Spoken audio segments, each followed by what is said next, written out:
Well, back from the Hockeytown Saugus laundromat is Dave Gardner. He's back this week as we do This Week on the E, and I promised I blew my nose before we started. How you doing, Dave?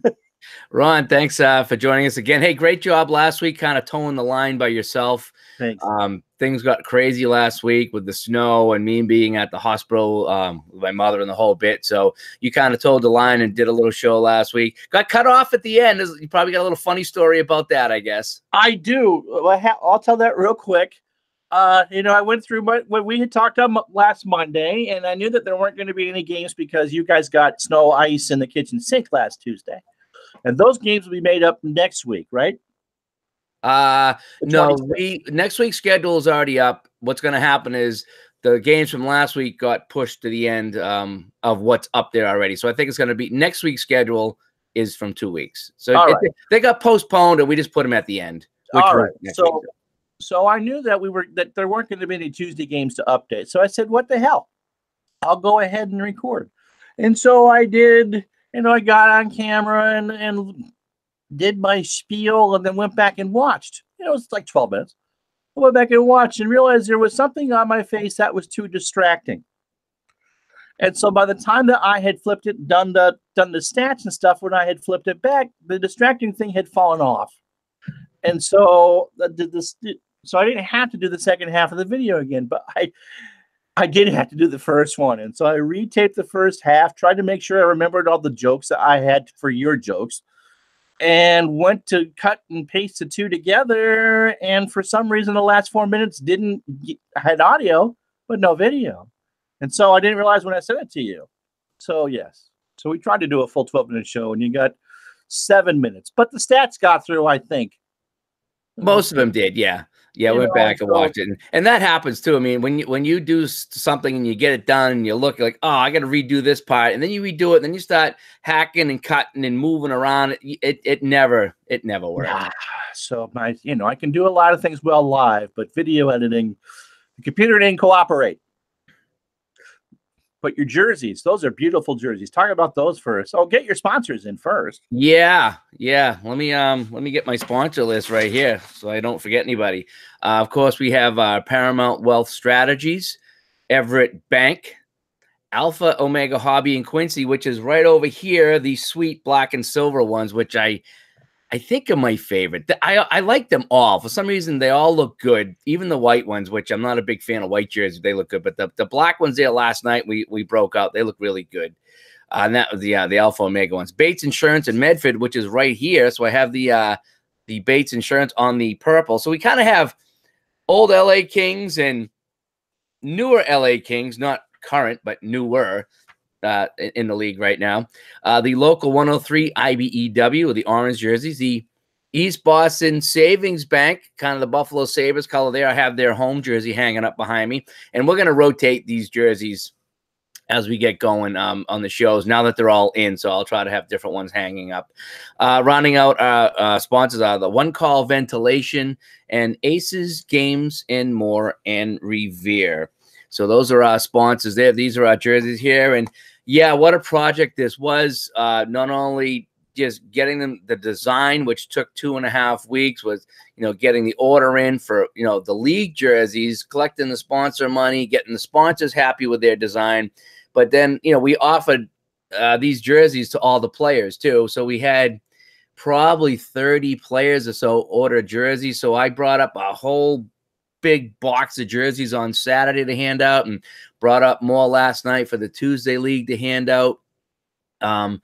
So it was just real confusing with all that, trying to keep track of them all because, some guys, so the purple jerseys, a couple guys have their own purple jersey. So I bring up my set and then I got to take a couple out because they're playing. And then that's how you lose jerseys is when someone's not wearing a jersey. Like, where is it, So I try to keep track of these. I want to keep track of these ones especially. And then in everything, even washing them. I used to be able to put, because our other ones were really thin, I could put 4 sets in the laundry, just throw it in, dry it, and forget it. These ones here, they're bigger. And I don't want to overload my laundry machine. So I'm only getting to wash a couple of sets at a time. And then I got to dry them a little different. So for me, it's been a lot more work just all around getting used to, the new jersey, how to wash them, how to dry them, what ones to bring to the rink, what ones not to bring to the rink. So it's been a lot more work, but they do look good. The photos were good. I got more photos from last night I'll be posting later today. So all in all, jerseys are a success. It's just been a lot more work, and I'm hoping as I go along that I'll just, I'll get used to how to do everything. They look sharp. They look like they're almost like a rubbery type surface or material. They're lighter. Yeah, I mean, you can't tell on the video here, but they are. They're not ice hockey heavy duty. They're definitely heavier than what we had. What we had was really paper thin. And the ones here, they're heavier, but they're not ice hockey, because roller hockey, you don't need ice hockey thickness, right? But no, they are really, really sharp. And you are turning into the laundry king of Saugus. For sure. Yeah, Jeebus. Yeah, I just did 4 loads this morning, and you got to dry them a little different too. You don't want to put them on the high heat and have them shrink. So I got to figure out what setting on my dryer to do it. So all these little things I didn't consider when we bought the jersey. I was just like, oh wow, they look great. Now that I got them in, I'm like, wow, there's a lot more work here. But hopefully I'll streamline everything, like you do everything else, and we'll be back in business. They are really, really sharp, and I hope that all the sponsors are quite happy with them. So yeah, I think everyone has been. I know that they've taken some jerseys back to the sponsors and showed them, and pictures on the website and social media, and tagging them on Instagram and a whole bit. Yeah, they do. They just really pop is what the word is the colors pop, and the whole bit. So yeah, we're happy with them. We're really happy with them. We look really good out there. In fact, as I figured, we played Saturday with them for the first time, and then last night, Tuesday night, got a taste of them.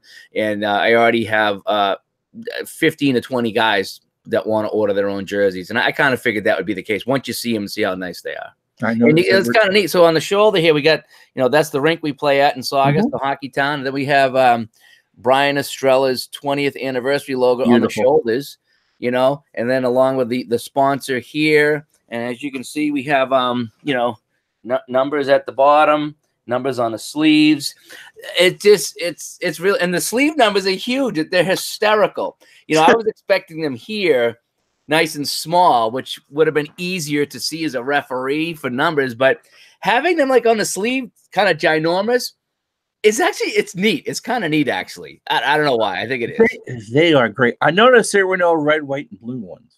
Yeah, we do. The Aces and More from Fair, they are the red, white, and blue set. You'll have to demonstrate those to see if they. Yeah, I'll have them up on the next show. But we do have a red, white, and blue. We don't have a green. We have a teal, and we don't have a red yet. I think I might pick up a red set for the Saturday League only. And, I could see the green ones because, you got a set that looks like the Bruins. If you wanted to do a copy of the Hartford Whalers, I think that would go over real well too. But I was just picking on you about having something that looked like Montreal. Because I know how well that plays down in Boston to have someone who's a Montreal fan pick, in a Boston Hockey League or Massachusetts Hockey League. That's right. Hey, in the chat, just real quick in the chat, Ron, the Dog Show in the chat, joining us live today. Thank you so much. One of our Sports Sims buddies tuning in here on Wednesday around noon. Thank you so much. But yeah, we're gonna get into some of the games that were played on Tuesday and Saturday, and some of the stats and the whole bit. And so yeah, Ron, why don't you take it away? Pick one, and we'll go. Well, we'll go with Saturday first. The full slate of 6 games. Starting off at 7 a.m. with Face-Off and Snake Eyes, and winless Snake Eyes only had 4 regulars as they took on undefeated Face-Off. Their 4 subs were all productive except for DePrato, who ironically almost tied the game at the buzzer. We say almost because a mix-up between the ref and the scorekeeper had the buzzer sound prematurely. The ball was dropped before the clock was reset, and the Face-Off winning tying goal by DePrato was disallowed after a lengthy quote-unquote discussion. Just your typical Saturday game. Yeah, what was funny, not funny in that game was there was 2.9 seconds left, right? Oof. Face off in the offensive zone, goalie pulled the whole bit, and the referee looked like he went to drop the ball, and he must have saw something and hesitated while the scorekeeper hits it, and it counts down and the buzzer goes off. So it's like, okay, we need to reset that. Before he could reset it, the referee dropped the ball. The guy won the face-off. The Prado wins, pushes the ball between the guy's legs and roofs it in the net. And it took only a second. So he definitely beat the 2.9 that should have been on the clock. So there was a discussion. The clock wasn't set. We don't know how many people were set because the clock was showing 0. Damned if you do, damned if you don't. He beat the clock legitimately, but the clock wasn't running because it had run and we hadn't reset it. So no matter what, if you allow the goal without time on the clock, you're technically wrong. If you just reset it, then you screwed the team out of the tying goal. So we went with the correct thing in the rule book and put 2.9 on the clock and reset it. And of course they didn't score. So it's about what you have. You're absolutely right. It's something that you have to do. It sucks for Snake Eyes if that was the case. The 8 a.m. game, National Treasure 4, gone in 60 seconds. 3, National Treasure finally got Dave Belial his first win of the season. I'm glad he showed up. Wearing the new Paramount Wealth Strategies jerseys, they hung on for a slim 4-3 win. Jeremy Raymond and Jeremy Gallagher had third period goals. Ron Jeremy, however, had a strong game, but came up short. Gone in 60 seconds, forward Mike Fury got injured when he fell during a line change. Ouch. No word yet done on the damage done to his back or his ego. We're all day-to-day. He come off the bench, and next thing, it's like his feet went out and he landed on his back.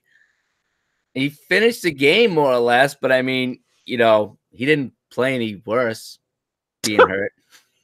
The algorithm is in human form today and still wants his coffee done the right way. At 9 o'clock, Arsenal beat Fast Times at Ridgemont High 9-8. Good defensive struggle there. Arsenal gets their first win of the year. Hey!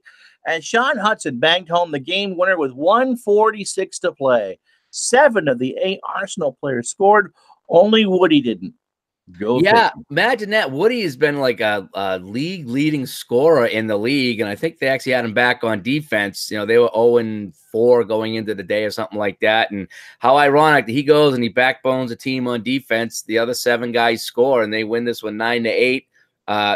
Another good game on the day. We've had 3 good games at this point. Yeah, John Suey had a career day, scoring a pair that matches all of his 2016, 17, and 18.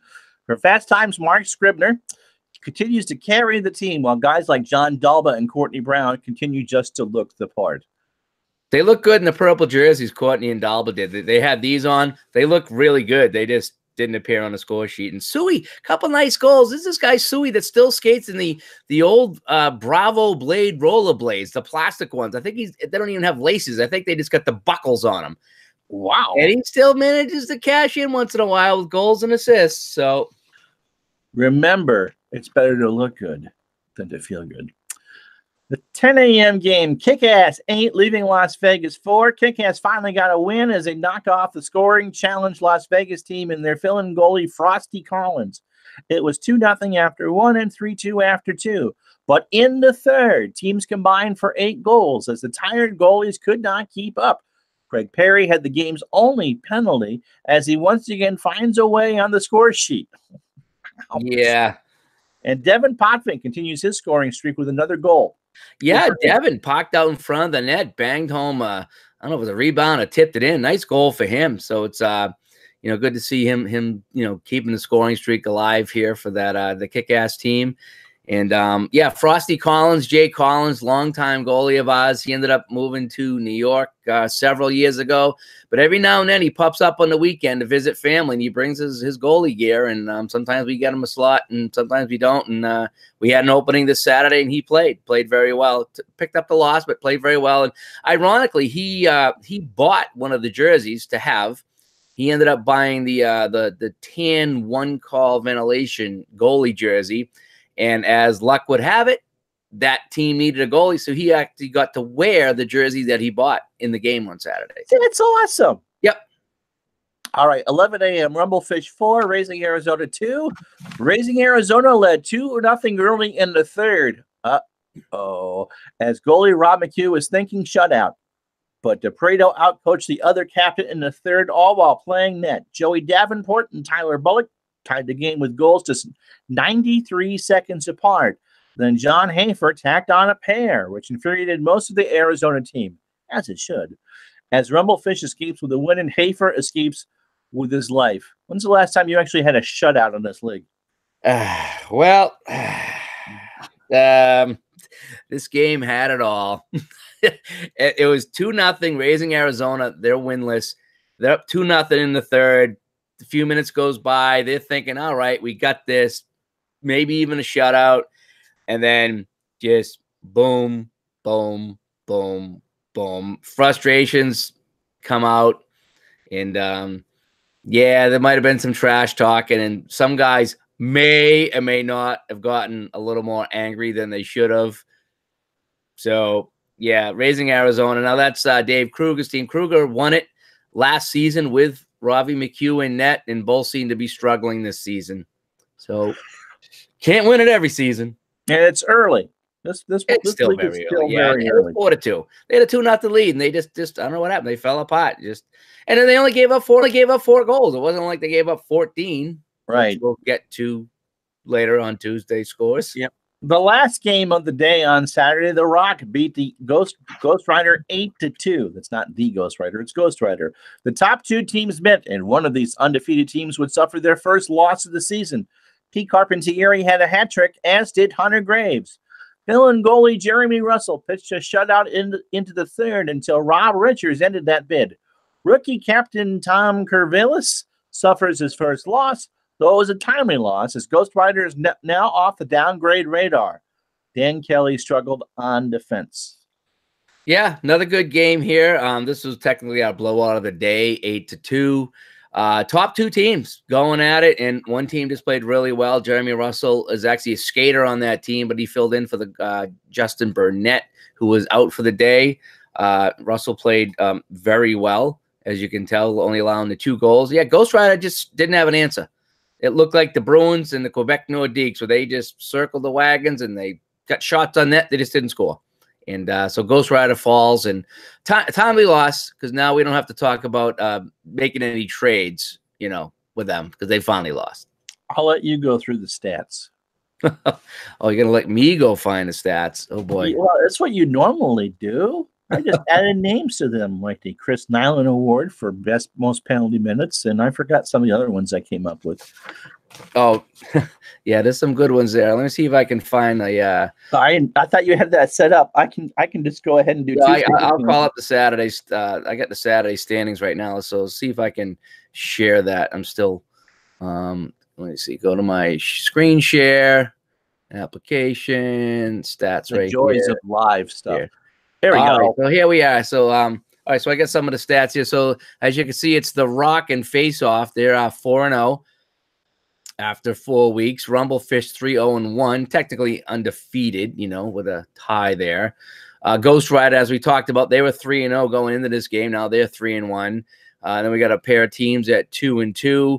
A lot of teams with 1 win after the 4 weeks. And then at the bottom, it's the Snake Eyes. And again, Snake Eyes, they thought they had tied the game against Faceoff. So, I mean, that's the 4-0 team right there, that they tied the game, but because of a technical error by the officials, they would lose that one. Now, if we just go to our league leaders here.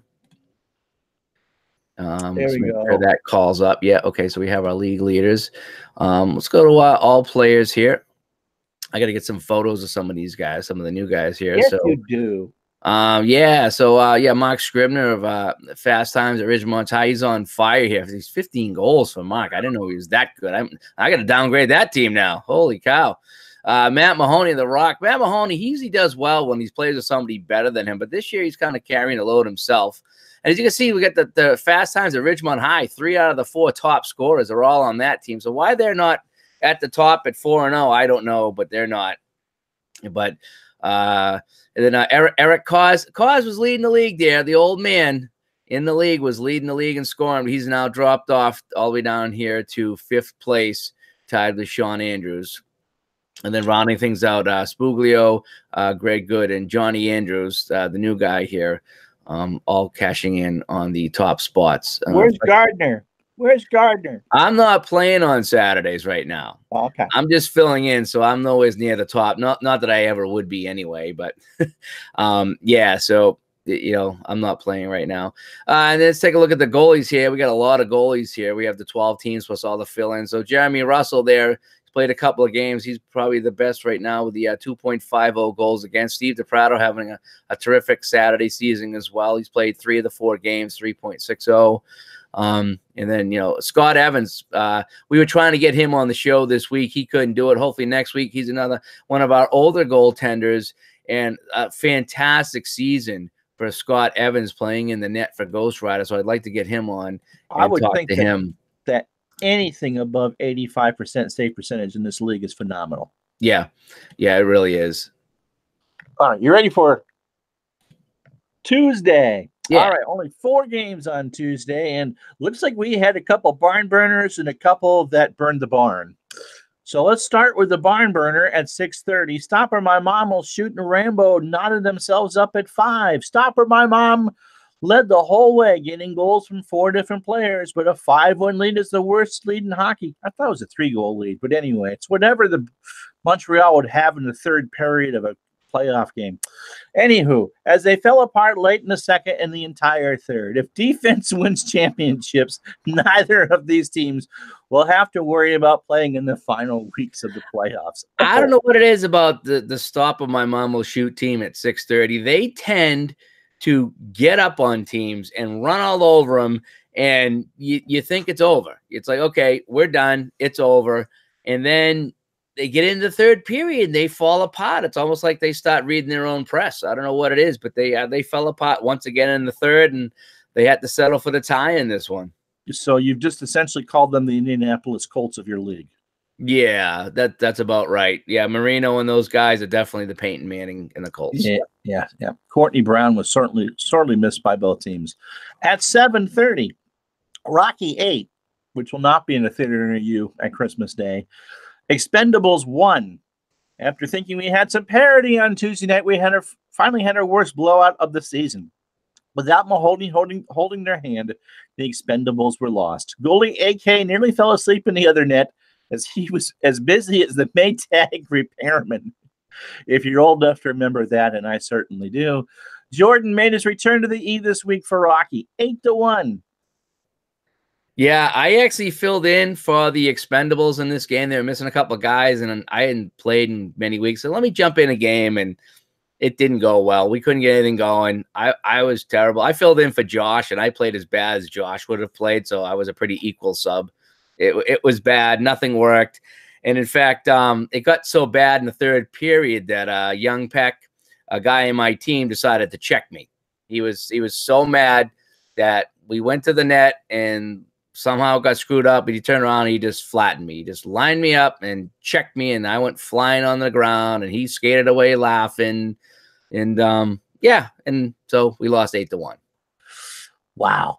All right, 8:30 game was a much better affair. 10 going cash, 7 over the top, which is what you get for checking your own commissioner. 6 in overtime. First and third place hooked up, and we had some shenanigans in overtime.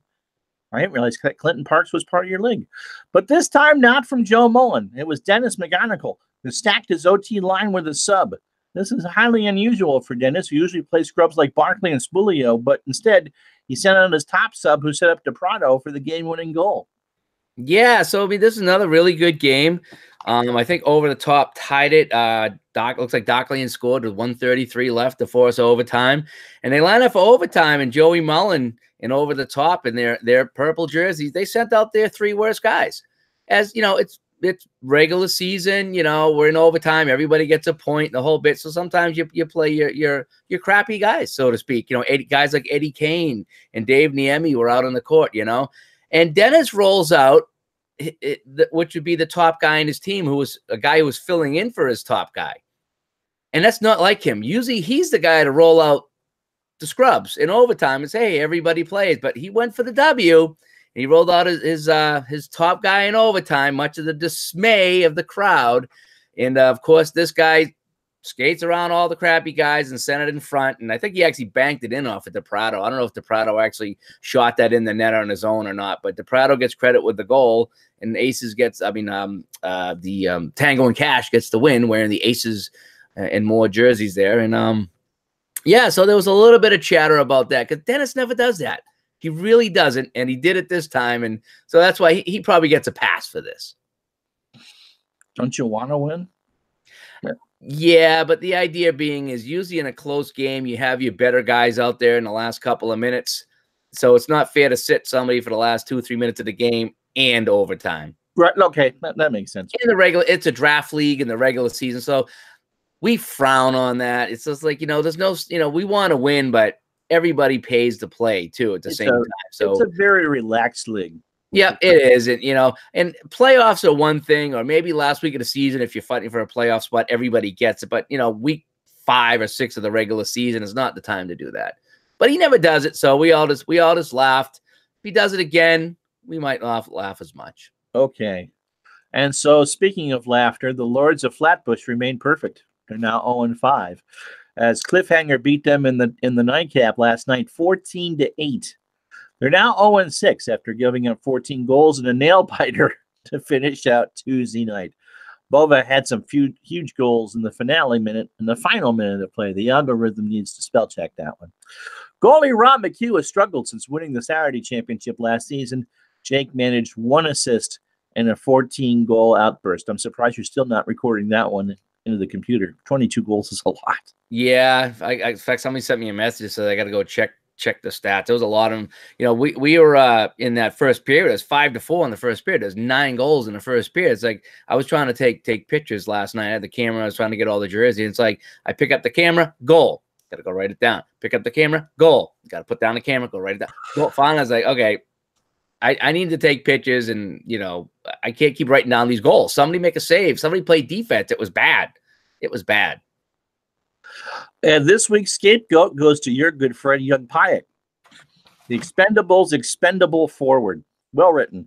Young not only had a real bad game, but as you said, late in the third, decided to check the commissioner.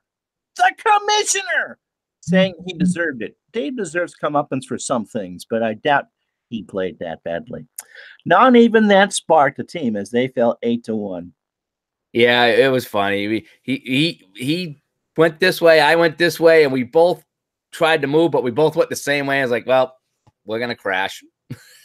And he's a real skinny guy, and I'm a bigger guy, so I had no problem with the crash.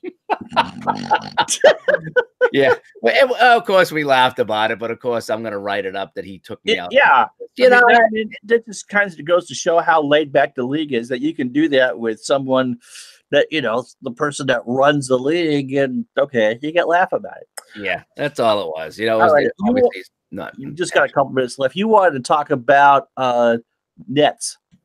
Let me hit the Tuesday stats real quick. Okay, I'll do that. All right, so we're gonna go over here right now. So we're looking at the Tuesday standings right now after 6 weeks. So we have Tango and Cash, who won in overtime last night. They're 4-0-2 for 10 points. Rocky, who continues to win. They got their captain Jordan Smith back last night, who missed the first 5 weeks of the season. I think he had a school thing or a class or something he took. So he's back. So that team should be back on stable grounds right now. So they're 4-1-1. Cliffhanger, they crushed the Lords of Flatbush last night, and you can see the rest of the stage. We got 3 teams at 3-2, and then the bottom teams who both got crushed. So we got 6 competitive teams and 2 that maybe aren't so competitive. So that's kind of a bummer there. And if we slide over to our leaderboards here, we can see we have Danny Lopes leading the league with 31 points. He played 3 games last night. He played his game and subbed in for 2 others, and I think he only won the 3rd game. He made the pass at DePrato in overtime. Wow. Yeah, so he had a real rough night. He was playing on my team on the 8-1 loss. So yeah, Dan didn't have a good night, but he continues to lead the league in points. Followed by Bova, who probably had 100 points last night in that 14-8 win. And then we get Mike Arsenal, Mike DeVincent, who had a big night there as well. And I don't know if we can check out the goalies or not real quick at the bottom here. Oh, penalty minutes leader. Look at that. Joe Belfour, the penalty minute leader. Congratulations on the Chris Nyland Award. Yeah, he's kind of a goon there. AK, as we mentioned last night, the Maytag repairman, 3.18 goals against. I don't even know how it's that high because I don't know if he sees 3 shots on net a game. So, but again, a 917 save percentage in this league is just, that's Hall of Fame material.